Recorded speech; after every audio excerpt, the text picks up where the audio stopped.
Hey, Jessica, how are you doing? I'm doing well. How are you? I'm doing fantastic. Thanks for doing this. Absolutely. I'm excited. Thank you so much for having me on your show. I really appreciate the opportunity.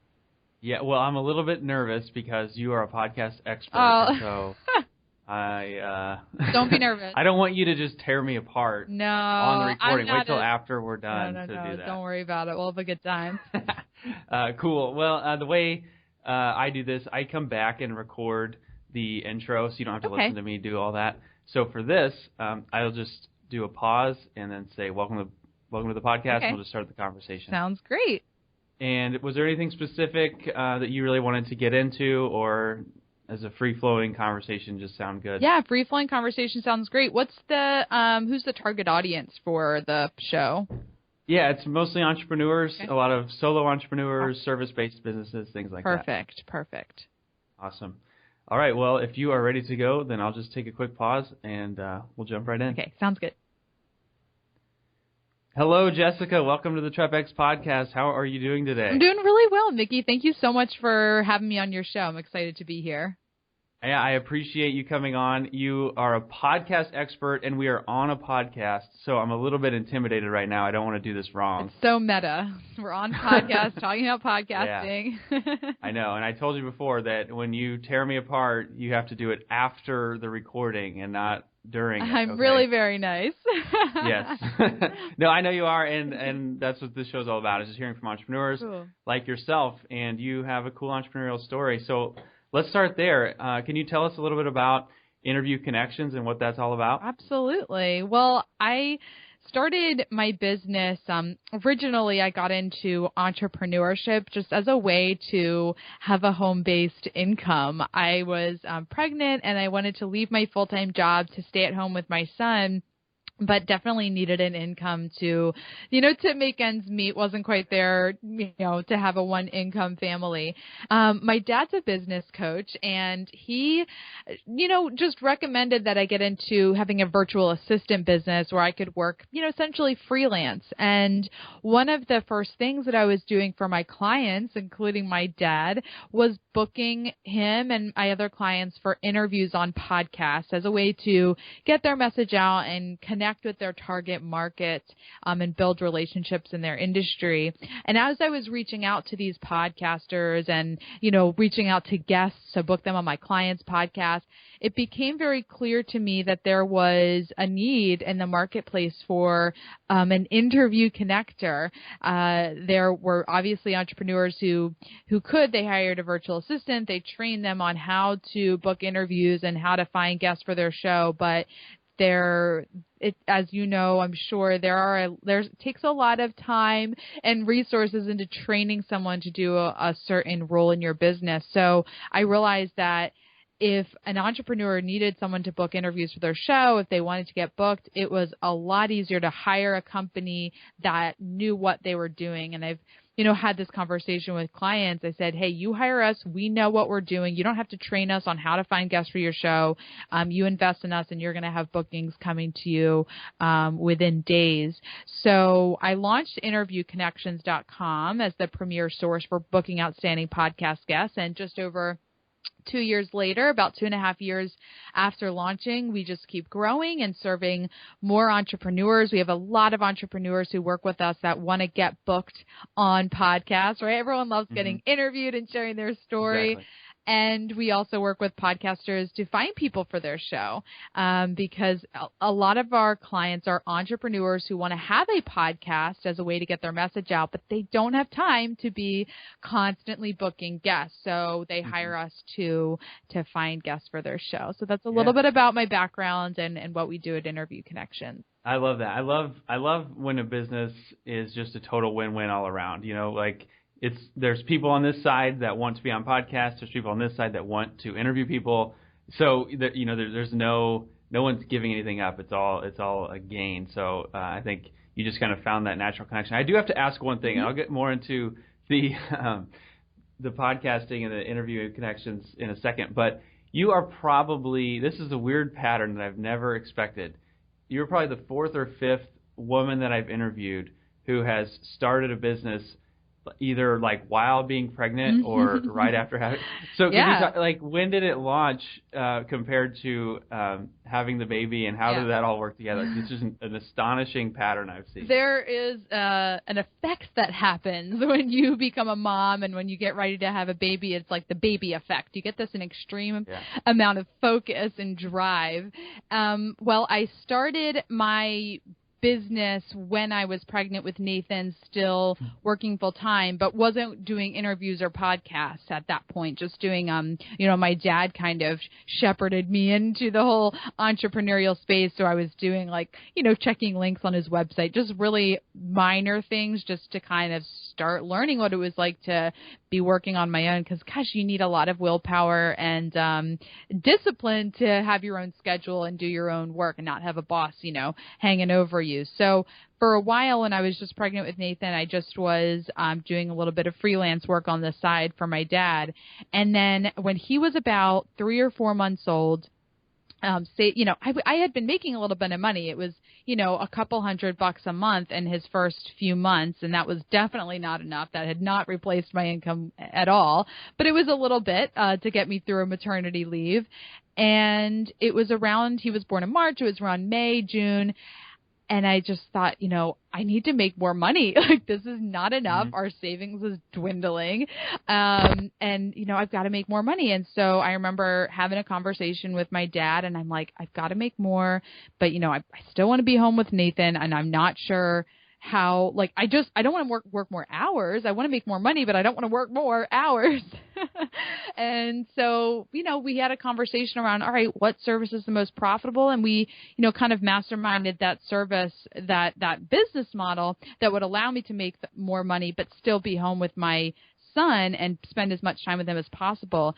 So he was my why, right? So having, being pregnant and then having him as my son and my drive and my reason really helped me. So I think kind of the answer to your question is the reason I've been able to kind of mastermind and grow this business model is because it all goes back to making sure that as I make more money, it doesn't increase the hours that I'm working, because that was the big thing to me. I knew if I just got more clients and I just served more people and I just added more hourly clients to my workload, I could make more money, but then I'm working more hours. And it was kind of defeating the purpose of being home with my son.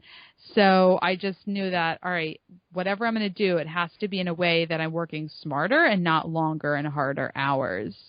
Yeah, that's a very intriguing thing. Just it forces you to have creativity because you decided, here's my priority, and so I'm going to have to make this work, and here's some boundaries I have to use to make this. Someone needs to write that book about the mom effect, because it's really a crazy thing. I know a lot. But I'm in a group of I'm in a private Facebook group with a bunch of women entrepreneurs. We've either been pregnant or have had babies in the past couple of years. So we all have young kids.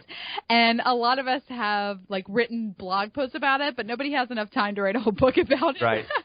But yeah, I'm sure that needs to happen. Yeah, I think there are maybe books after your kids get a little older, when your kids 5, 6, 7 and they're teens, then we think back to, okay, how to do it all. But yes, it would be very interesting if there was a mom who could write about the baby effect when she still has the babies.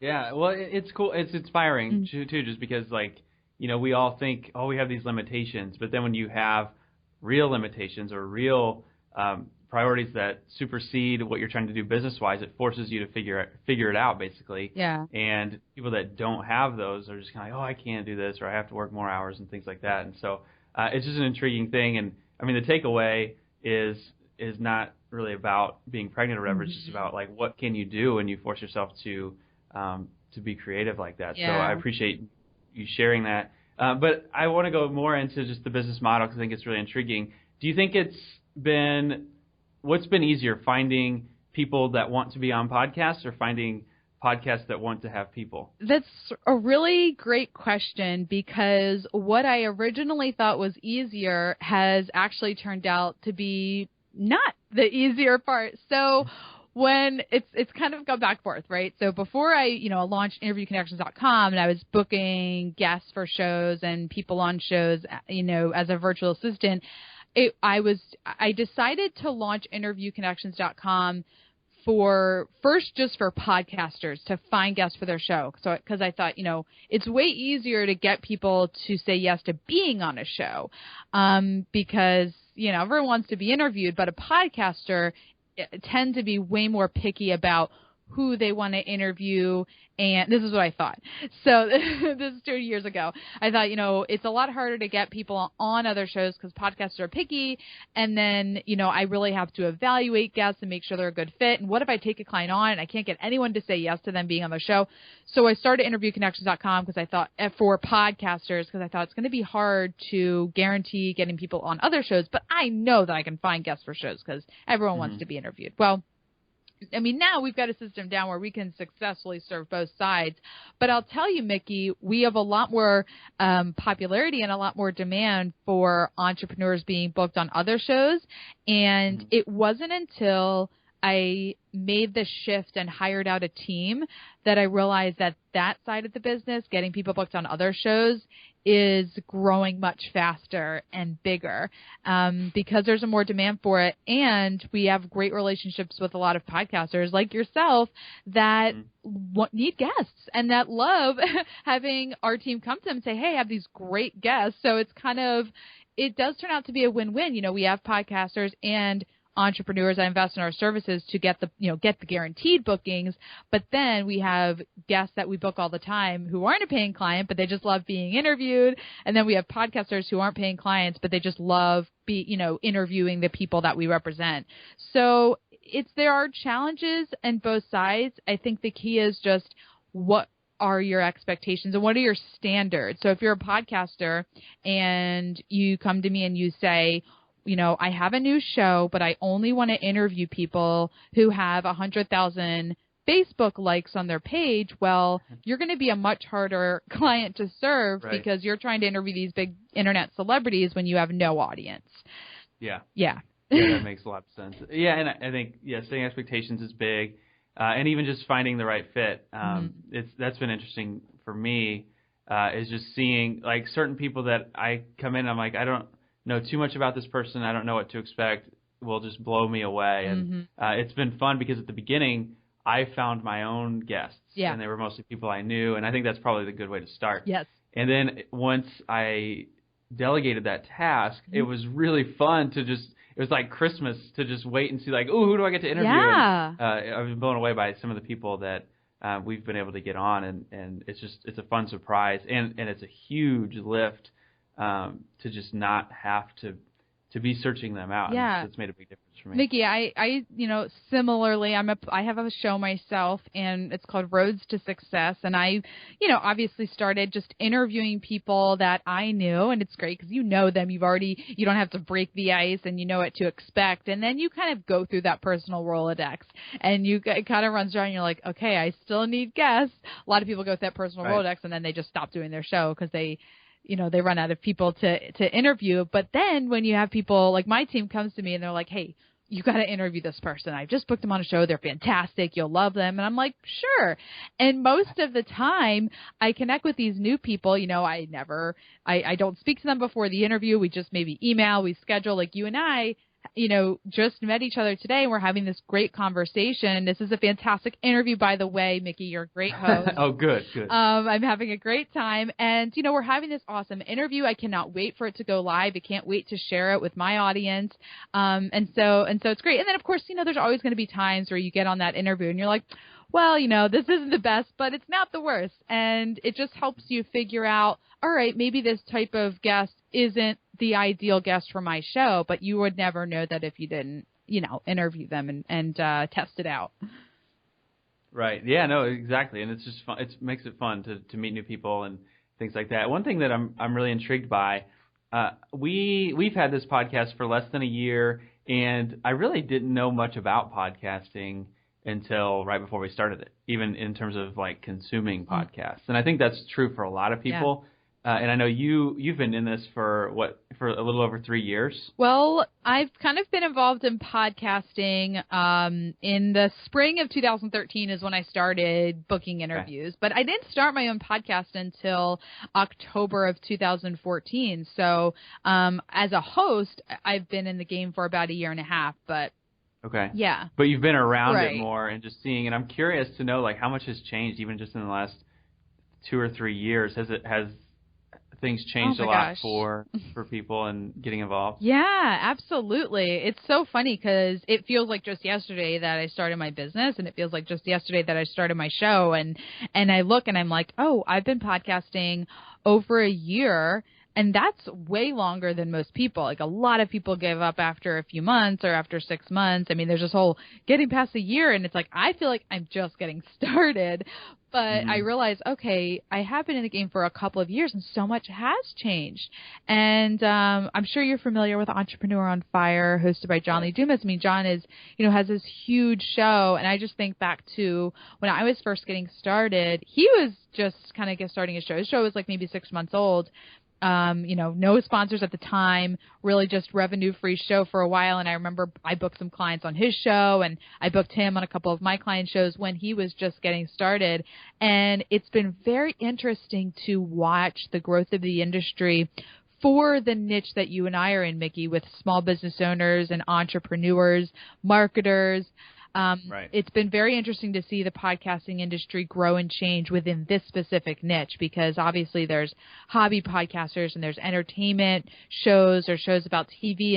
And I don't quite work as much in those genres and those categories, but for entrepreneurs and marketers, I'm seeing every single day. I mean, several times a week, we have people marketers and entrepreneurs that come to us wanting to get involved in podcasting because they know it's an extremely powerful way to market their business, but also it's a great way to build relationships, because that's what I'm always like yelling from the mountaintop, is it's not just a way to market your business, but you're building relationships. Every time you do a podcast interview, you're not only speaking to all the people downloading that show, but you're building an amazing relationship with the person interviewing you or the person that you're interviewing on your show.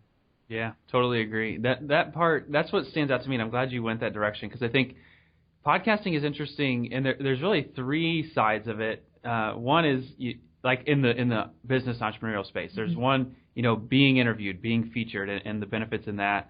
And then there's also, if you have it and use it for content and use it to bring on others. And I agree with you, the relationships built in it is worth it alone to do it. But then the third side that I think is intriguing, and sometimes when you're doing it for business and for marketing, you lose track of this.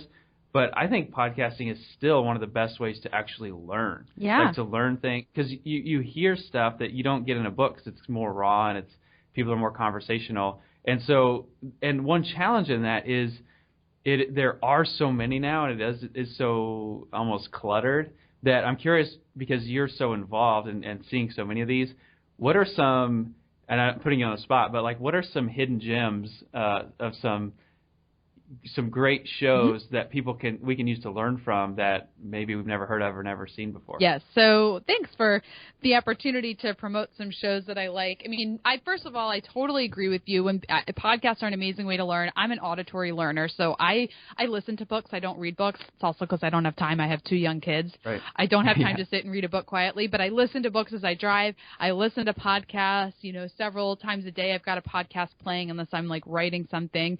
And they're a great way to listen.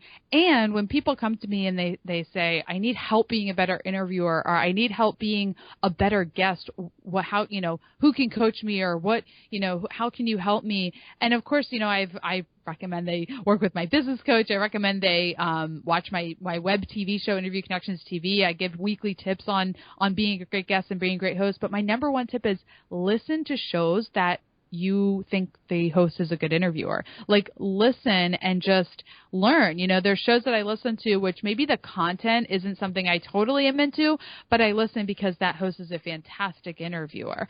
So some of the shows that I really like that are hidden gems, right? My good friend Lindsay Anderson hosts the Traffic and Leads podcast. And this is a new show. She launched it a couple months ago, but she's doing everything right. She's launching weekly episodes.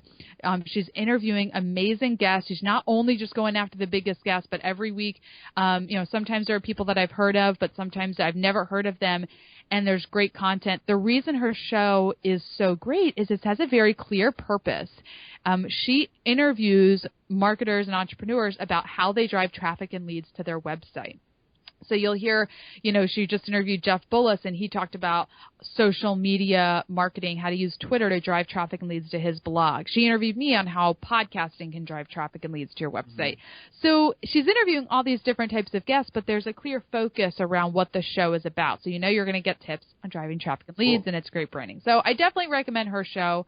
And then I would also recommend Susie Miller's podcast, the Better Relationship Podcast, because, again, it's very niche. She interviews entrepreneurs who are married with business. They are entrepreneurs who are married, and she talks about the relationship aspect to your life. And her shows are very conversational. She's been podcasting for a few months and is really a natural at interviewing because she just gets on the phone and has these great conversations. So I'd recommend folks check those two shows out. They're very good friends of mine, and they just started podcasting a few months ago, and I see them doing everything right. So I love watching their shows grow. I love that. Thanks for delivering on that, because there are so many out there. It's like, where do you start? And so and I want to hear it. Nikki, if I could just take one more second to address the fact that there are so many shows out there. That's one of the reasons I didn't podcast for so long. Like, I was running my business and working with podcasters. I was so afraid to start my own show because I knew I wanted to do a business show and I knew I wanted to interview people.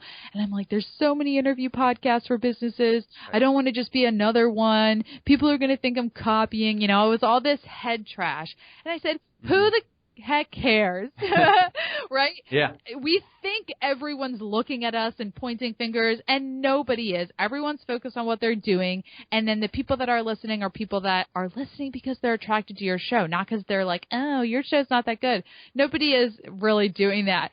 So the only people that are like, scrolling through iTunes are podcasters who are obsessed with the rankings and trying to look at their show. So I just want to say that, people are not like, I have a small set of shows that I subscribe to. It's a kind of a variety. I've got, I listen to Lindsay's show for business and marketing advice. I listen to Mark Maron's WTF podcast because I find it entertaining, and I also think he's a great interviewer, so I listen to learn from his interviewing styles.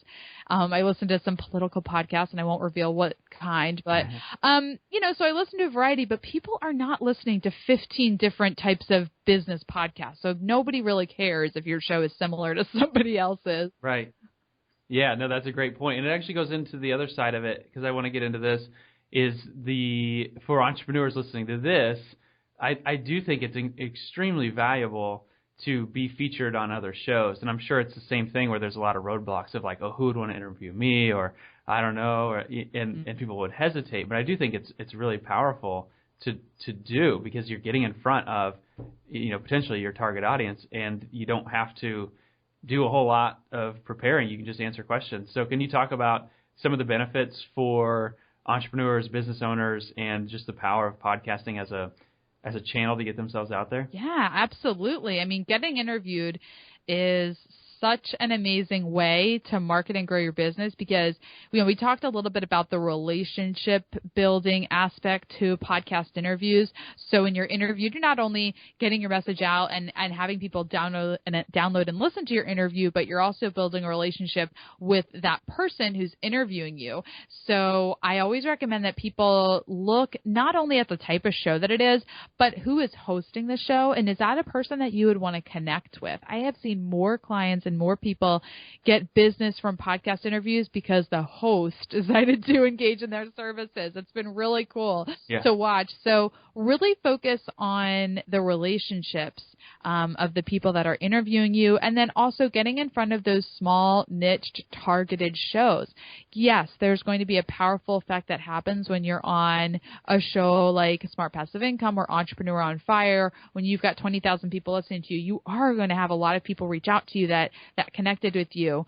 So there's definitely power in that. But when you want to look at being interviewed on podcasts as a long-term marketing strategy, you've got to really get out there on all those small targeted niche shows in your industry.